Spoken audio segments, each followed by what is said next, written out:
Wow, that went live quick this time. Hey, what's up, guys? It's another episode of Off the Post. See how real I am with you guys on air?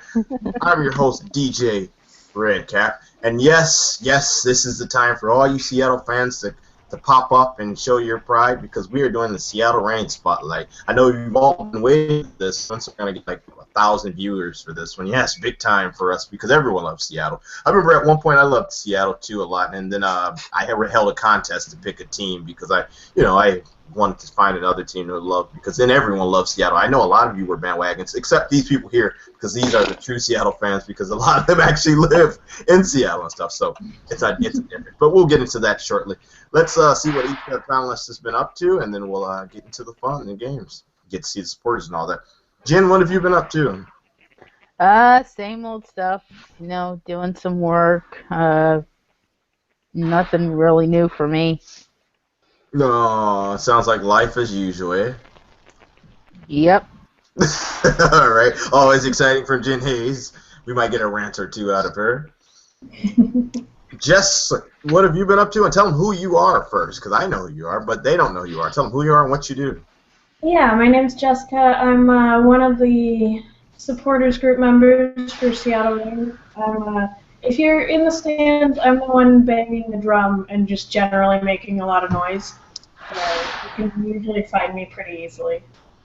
Nice. Yeah, that's pretty much it. We'll definitely talk to you more about the supporter group and stuff and some of your banging and all the good stuff you guys do at the games. Alex, tell them who you are. I'm Alex. I am some random fan of Seattle Rain FC since day one. I am the one generally yelling at the top of our lungs and getting the crowd to stop clapping along with Justice John. Nice, and I always like that fan because they're usually the cool one to talk to at the game. So definitely. I am, aside from it being just straight up awkward.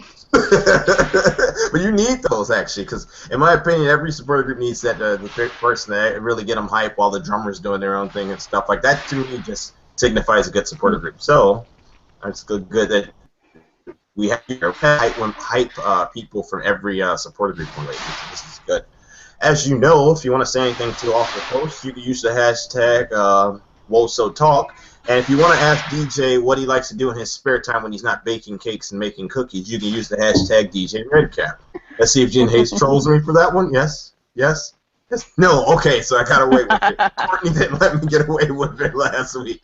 So let's jump right into the thick of things. The first thing we're going to talk to is the supporters. Hey, what's up? Karen's back. So let's actually, she was having a few technical difficulties. We're fine. We're good. Right, what have you been up to lately, Karen? We'll just throw you right in there.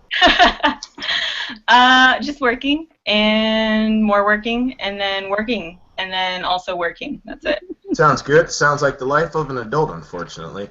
Karen, definitely tell people about the OP you did because that was amazing, and I think a lot of people should check it out. Thanks. Yeah, it was like 20 minutes long, and I talked about the wage discrimination lawsuit that's been filed by the U.S. Women's National Team against the U.S. Soccer Federation. So yeah, definitely check that out. I talked for a very long time about it, but basically it was me talking about why everybody should support the U.S. Women's National Team right now in their fight against the U.S. Soccer Federation. Hear, hear. Yep.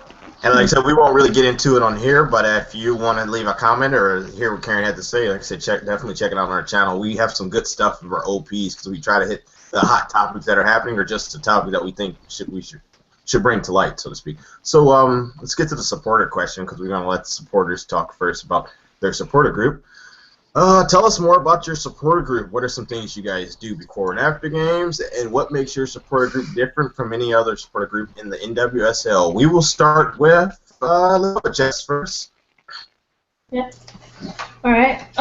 Before the game, it's kind of casual. It's more like we'll meet up if we can. Some people have to work, so it doesn't always happen. But hang out, just kind of chill for a little bit, get ready, hydrate.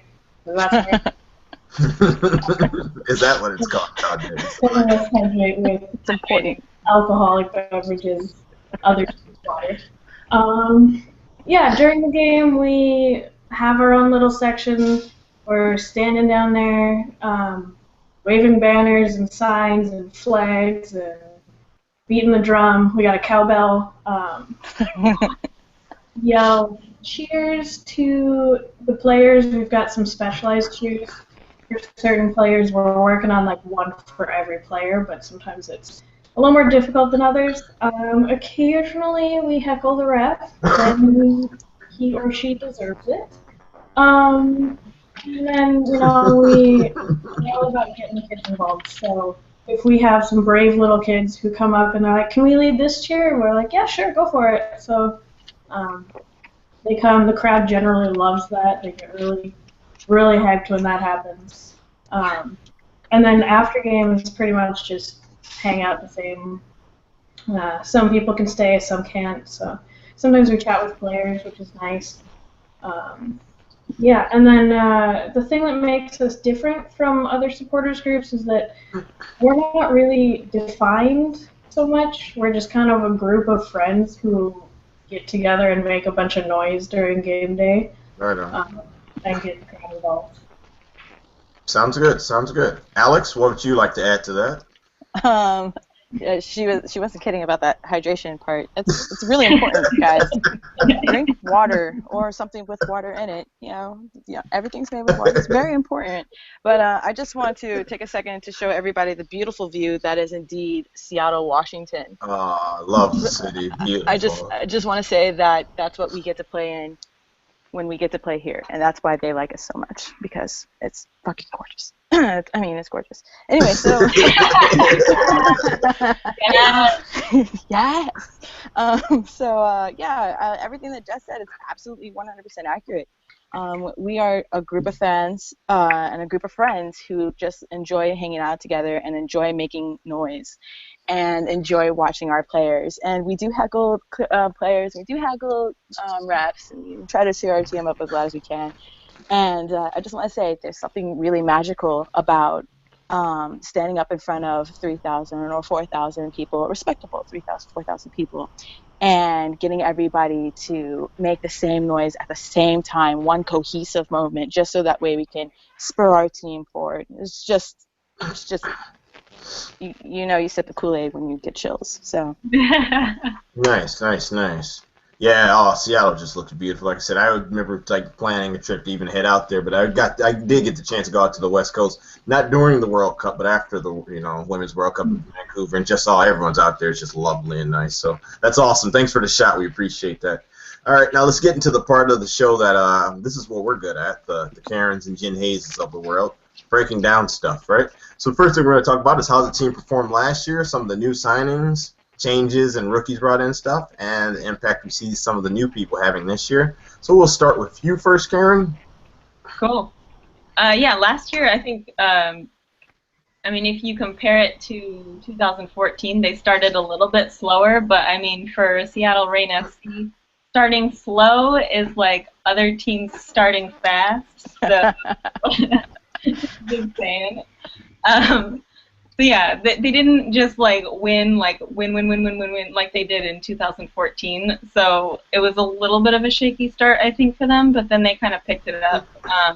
Without Naho, without Sid, who we traded, we kind of were a little bit lighter on the strikers, but Bev Yanez really stepped it up like I thought she would, because she's rad. And Matthias made a really good impact as well.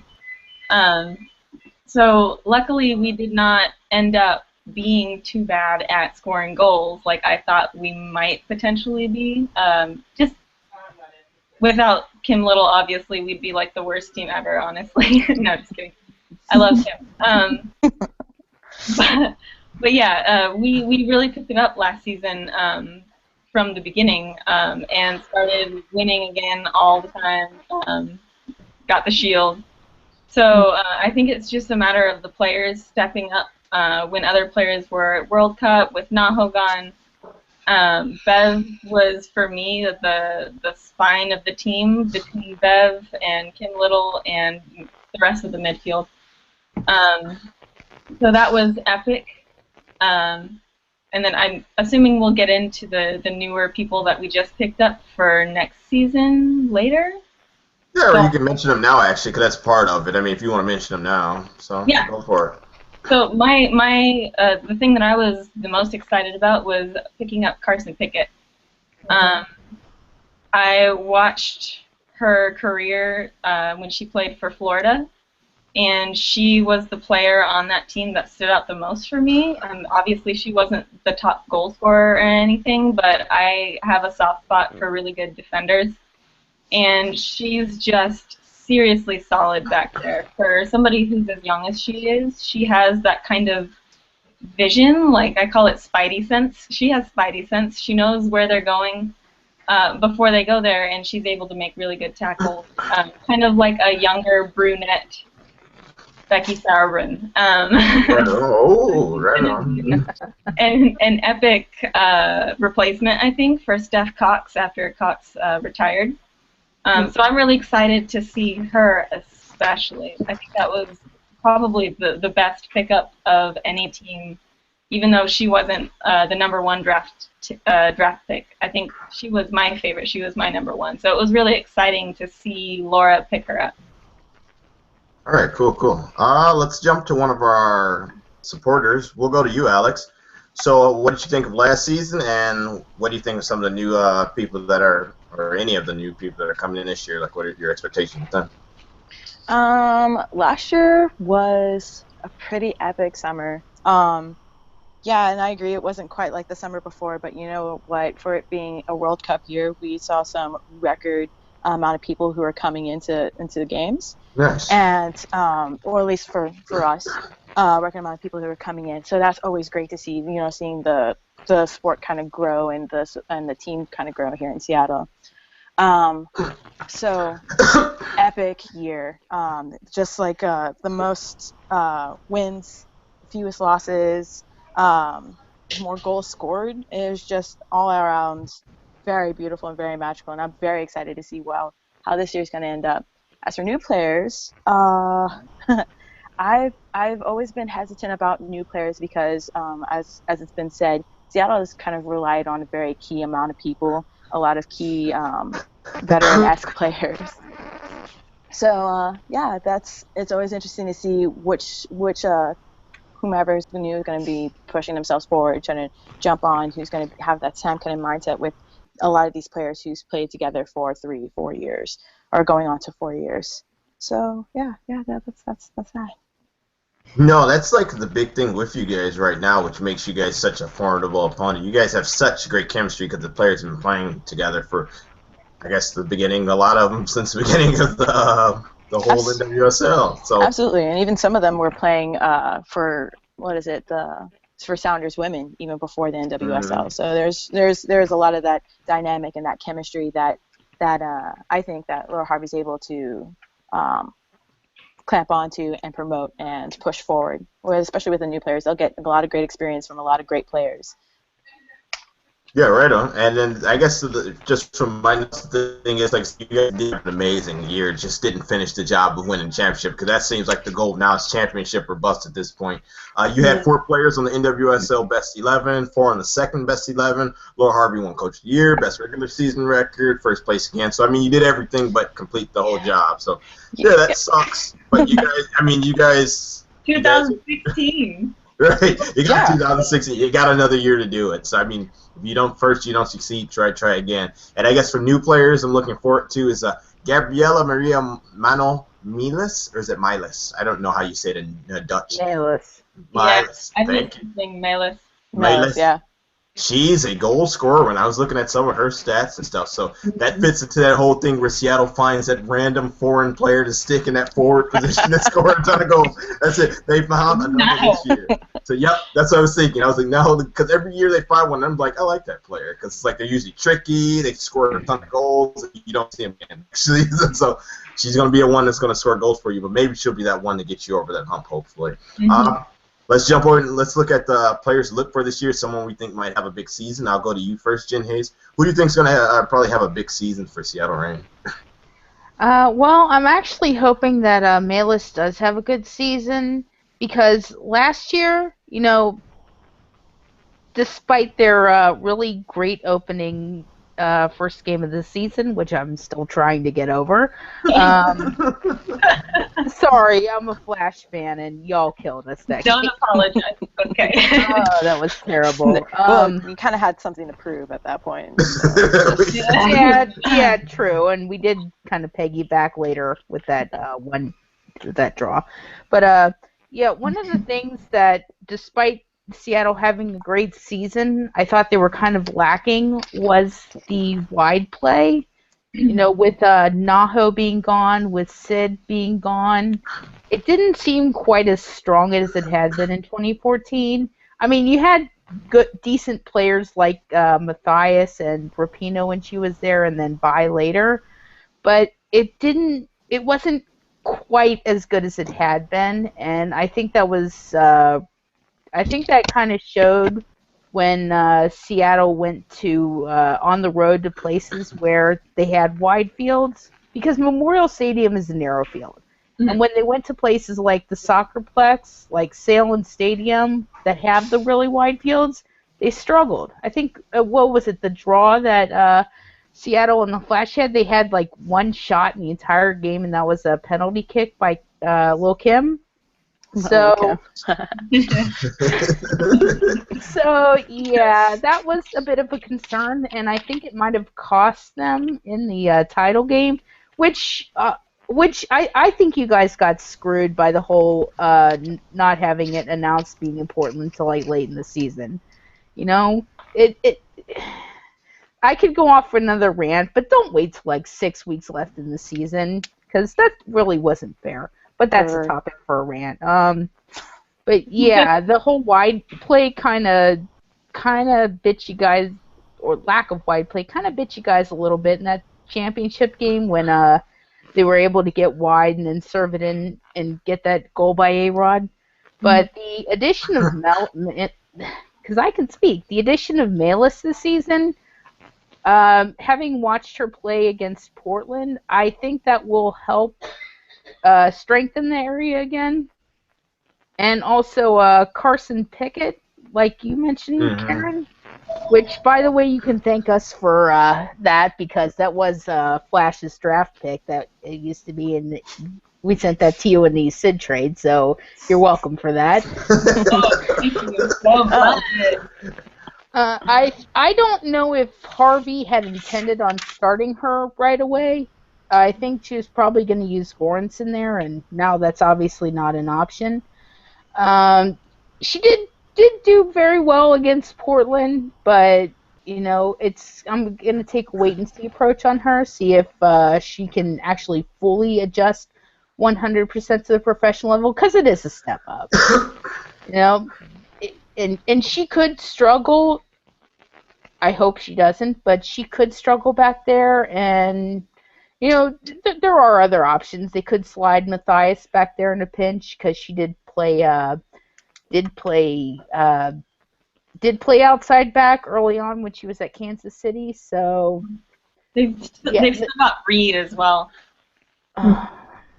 Yeah, I'm actually not very high on Reed. I think there was actually a good reason why she got benched midway through the season. It wasn't just because Corsi came in. I didn't think she had. I agree. I didn't think she had a very strong season last year. So yeah, those are the two main ones that I'm looking forward to, since there aren't really too many new players that came in. Right on. Let's go to Jess and see what players you're expecting to have a big season. Yeah, obviously Carson Pickett's a huge snag for us, and I think she's gonna do great, but I agree, there's always the chance it could take a season for her to just get in the flow and understand the change in the game. Hopefully it doesn't take a full season. Hopefully it's, maybe 2 or 3 games. Yeah, in addition to that, Havana Solon is, I hope I pronounced that right, but I'm not entirely sure. She was doing amazing last season, and then broke her ankle, so she was out. But now she's doing amazing this season too. I mean, she's scored a goal in the game against Portland, if I remember correctly, and got a U23 call-up for the national team, went over and played a couple games with them, so that's a big positive. Yeah, if she can keep up her work and everything, I think she's going to have a good season too. And then another one that I would say is probably Merritt. I think she's figuring out more where she plays really well, and I think we're figuring out where she plays really well. So I think it'll be a little more directed where she goes this season. She could potentially have a couple more breakouts that could really benefit us. Good stuff. Good stuff. Yeah, because I felt like with she didn't really have like as good of a season as probably, I don't know if anyone else was really expecting to have too good a season, but it was like she didn't look that good to me yet, and maybe she wasn't as comfortable with her role and everything. So I think that kind of plays into what Jen Hayes was saying with the wide play not being as strong as it was in recent years, to be honest with you. Yeah. But, for me, I had Melis. I'll learn her name as the season starts. I think she's gonna just have a solid season, definitely for you guys. I don't know. I feel like she'll put it on like a nice 8 or 9 goals, really, to help you guys out with scoring. As if you guys, I'll take it. yeah, I mean, it's like as if you guys needed more, right? You know, but yeah, what is that? That would be like 28 or something, just having 3 players if Yanis and Little do what they did last year. But she'll definitely do that. Usual suspects have good seasons. Hopefully, Ann is, and not because she's a friend of the show, but actually only because she's a friend of the show and she's a good player because she came on last year for us and was like real cool. And so you'll definitely, and she'll hopefully, she actually said she'll be on again this year. But she had such a good season, so it was actually cool. Like, wow, we got a good player. Oh, this is sweet. So I hope she comes through and has another good season because Yana is an amazing player, amazing person too. So definitely. Yeah, something I really Valley. That's my like little neighbor. We're neighbors, so. It's okay. Yeah. We're little neighbors. All right, now let's get into the fun part where everyone's going to get to contribute in this. We're going to talk about where we see Seattle ending up this season. A lot of supporters always say championship, even if their team is a team that should finish in 20th place out of 10 teams. So, this is different because we know this is a team that's going to finish either 1 or 2. Wait, I'm giving away my stuff. I should stop. So we'll start with my panelists, and then we'll go on to the supporters and see. So, Jen, where do you see Seattle ending this year? Don't do it. Don't do it. Yeah, on paper, and as we've seen the last couple of years, Seattle has the potential to once again finish at the top. Yep. My biggest concern is, yes, they have stability, but as we've seen so many times with so many teams in the past, stability can so often lead to complacency. That's And if this team falls into that trap, if they get complacent, they can start dropping results really quickly, and that could hurt them. And the other concern I have, as strange as this is going to sound, as much as I love what Laura Harvey does as a GM, all the moves she's made, and as great of a motivator she has been, tactically, she doesn't really convince me all that much. I just watch some games, and it's like she makes adjustments that are like that just don't seem to pay off. They don't seem to make a lot of sense. It's like, why would you do that? You know, and sometimes it's worked out. You know, there have been other times where it hasn't. So those are my 2 main concerns. Yeah. I think this team will probably finish second. I have them at second this year. And in the playoff run, do you have anything about that? What do you think, how good of a playoff run they can make? Or is that like, that can be up in the air, so I shouldn't really ask about it, but second sounds good. I'm going to have them make it a 3-peat of falling at the final. Sorry, guys. Oh, they're heading towards Buffalo Bill territory you're talking about right there. 4 times and nothing They out got to of lose there. 4 straight to get there. Right, 1 more, baby. Let's jump to Karen. What do you see out of this team this year? Right. So they're gonna finish number 1. They're gonna get the shield, and then they're gonna win the entire thing. All right, thanks a lot, Karen. Have a nice day. No, do you have anything to add to that?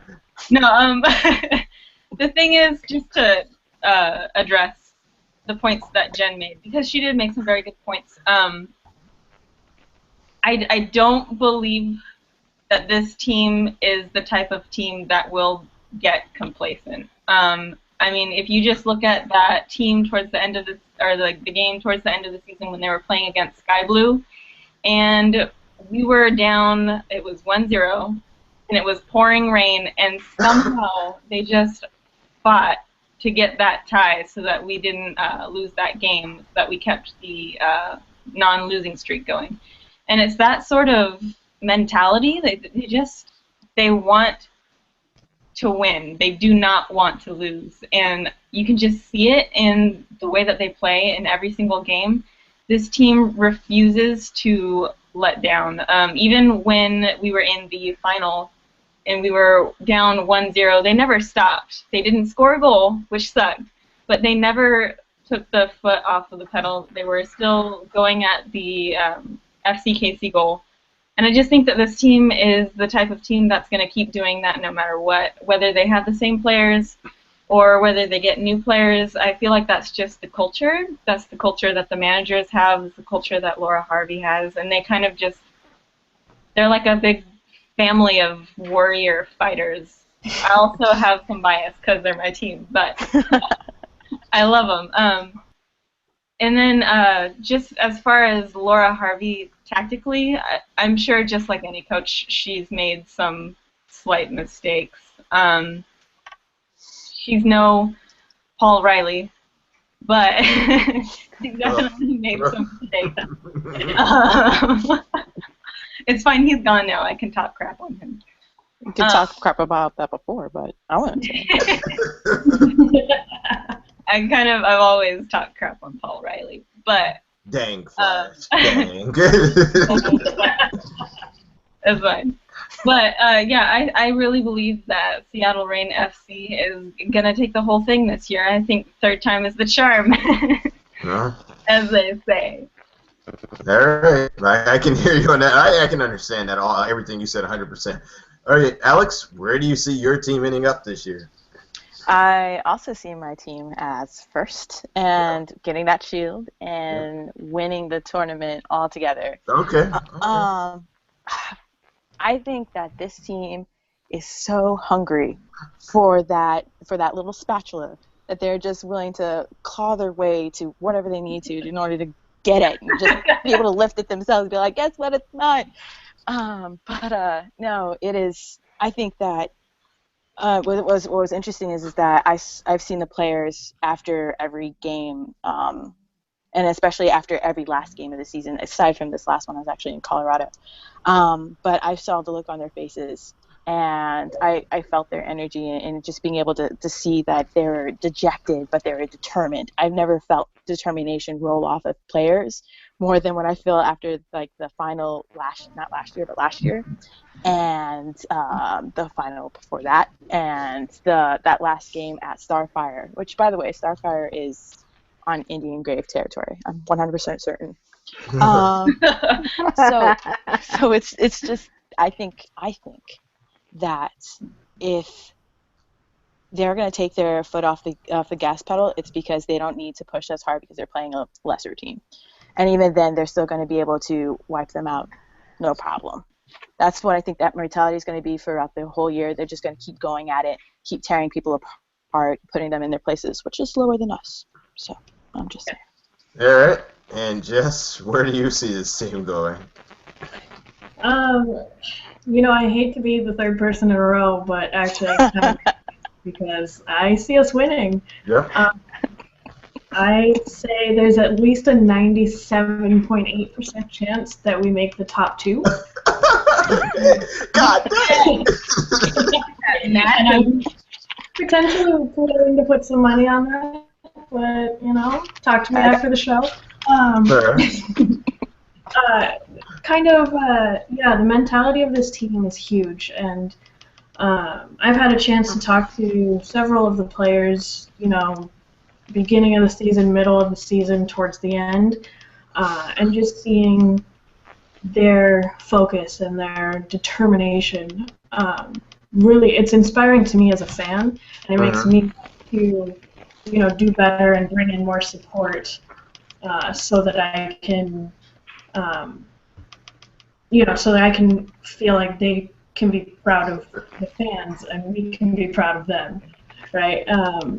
Sorry, that really kind of didn't make sense, but just the emotion, the feelings, just there's so many feelings right now. The season is starting. I'm so excited. Emotions are just bubbling. Fine, just let it happen.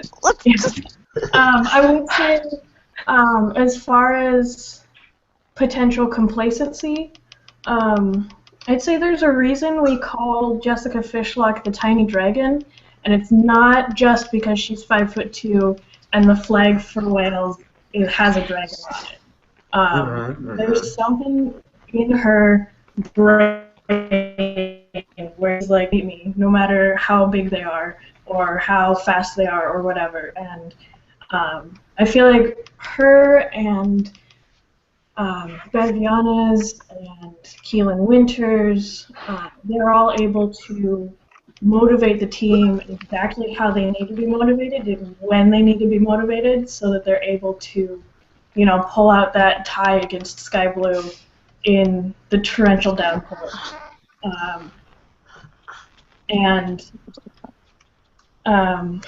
I know Jess has done a couple of interviews where she's like, she doesn't really understand the playoff system. I think now she understands. It's so American, it's not even funny. Right, no, you're right about that. That's true, huh?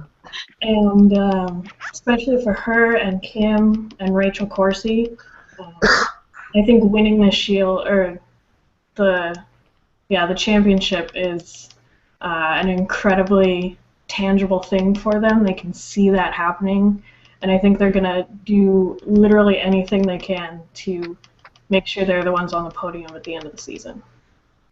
Yeah, I mean, just look at the way that they celebrated when they scored that goal when Kim did the cross and then Jess put it in. They all just, flocked to the bench, and everybody was just, this giant clump of, screaming, happy, brave people. It was the best. I will say this, though. They are about everything, all of their goals, and it's amazing to watch.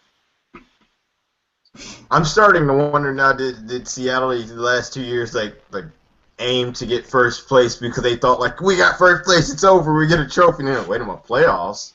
What is this American thing? Don't talk to me about playoffs. Right? We've already done everything. We deserve a trophy. But I guess now it's my turn. It's the Red Cap turn, so we go to the Red Cap ones real quick. It's a shame. I'm sorry, guys. Usually I have something trolly to say or funny to say, but I mean, it's not much I can say that's different from these panelists. First or second place for sure. Complacency to me would be second place because there's still so much talent and chemistry on this team that I couldn't see them falling farther than that. Third place would be it would be awkward. As much as I was thinking of saying it, I was I couldn't feel third place for them. First or second, yeah, it's weird. I just couldn't feel third place enough for this team. First or second, first, because I see them in Chicago really going for it because they're both teams with a lot of chemistry going for it. Definitely will get past a little first round of the playoffs, be fighting the championship. And then the thing is with them, I guess, like I said, we've seen it 2 years, and I always go back to that Buffalo Bill reference. Just because you make it there a lot of times, there's still that chance where anything can happen in one game. We see it with the NCAA tournament. Anything can happen in one game. So they'll get to the championship, but who knows what will happen once they get to that point. And I don't know. Seattle fans here definitely have the feeling win it, but that's what they're supposed to, and definitely they should feel that way because they do have a good enough team where they should win it and can win it. But as long as you got a team that can win it, you can make it there. Anything's possible. So win it or not, I really can't say to this point. I'll probably make that prediction on the NWSL season preview show of who I have winning it because last year I was right with FC Kansas City. But that's that. So, I mean, that's all of us. Let's actually thank our supporters. And you guys have anything else you want to say real quick before you leave? We appreciate it. Yeah, thanks, guys. Yeah, thank you so much for having me on here. It was fun. Oh, yeah. Thank you, Alex. And Jess, do you have anything else you want to say here about Seattle this season? Or where should we find you guys at in the stadium or something you want to tell us? Yeah, I mean, like I said before, if you hear a big banging noise or a cowbell, come towards the sound and you'll find me. I'm the cowbell. I'm getting a drum this year. People. They're just as crazy and insane as me and Alex. Yeah, but thank you for having me on the show. It was great. Hopefully all of my predictions come true. I don't doubt it. I'm just excited for the season to start. Right on. Same here. Everyone off the post is pretty excited. And I hope the show was what you guys kind of thought it was, even if you got to see like a few. I hope we did it better for Seattle for you guys, so you guys have something to even show some of your other supporters and people that are fans of the team. So definitely. All right, guys. I'll wrap it up. Well, first, and then we'll wrap it up. That contest, no one has still even given us anything for the contest, so I'll be saving my money for that scarf if none of you actually like submit anything for the contest in 2 weeks. I'll probably go and buy some running shoes. Maybe I'll go and red hat. buy a new hat. Yeah, I've been wanting a new tiger cap, so I'll buy a tiger cap because I'm going to need some new gear when I go out to the Sky Blue game home opener. So thanks, guys, for not submitting to the contest. And if you don't, I'll definitely have me some new gear pretty soon. So thanks a lot. A new shirt or something. So hurry up and submit to that contest. All the information is on our social media, and all you got to do is send a picture, and you'll get a free scarf. If you don't, I'll either buy a scarf or, like I said, I'll probably get a new cap. I've been wanting to buy like a new red cap, an Angels cap or something, to have a cool new red cap. So if you don't, I win, and if you do, you win. It's that simple. It's that simple. The first person that submits is probably going to win because you're going to be the only person that submits to our contest. Do it. So submit. I'll let you decide on that. Hopefully you don't. So anyway, I'm your host, DJ Redcap, and this is another episode of Off the Post. This Sunday we have Houston Dash Spotlight, and we're going to have players on. So it's a player episode. You know, Haley Carter from last year, and maybe she'll bring another special guest because last year she fought Stephanie Oakes. So tune in for that because you'll love it, and it's Haley's retiring this year, so she's going to have a lot to say about the Houston Dash. Player episodes are fun. Tune in Sunday, 6:30 p.m. Eastern Time, and we'll see you soon. But first, we have to teach Jen, Karen, you got to teach our new supporters what we do. You see that hand? Raise that right hand. It's that right hand always. And you do that little wave. If you wave, then the episode can end. They wave. The episode ends. Good night, everybody.